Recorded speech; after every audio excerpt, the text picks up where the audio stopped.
Što si izlazio iz podruma? Pa ti me zvao, druže Hilmija, ti me zvao zbog onog svog, zbog onog Durmiša. Jes, zaboravio sam, sad sam shvatio. Hajde vam. Sve znam. Samo treba što prije to da odradim, jer valja meni kopat u Nelčinu. Ama ne galami, budaletino jedna, čuje se do njemačke komande. Ako Njemci čuju da kopamo tunel, ima da nas razapnu. Ulazam u kuću.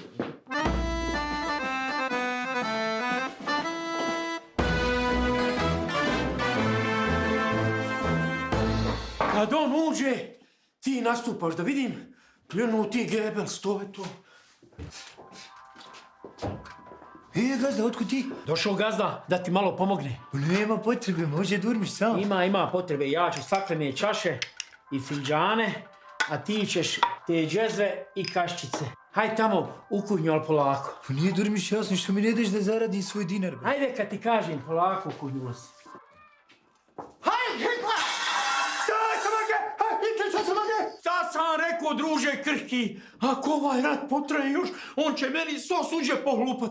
Impresivno velika budala, druže Hilmija, impresivno! Pusti ruku, kretenu jedan, nije ovo Švab, ovo je naš čovjek, drug krhki. Zašto, Gazda?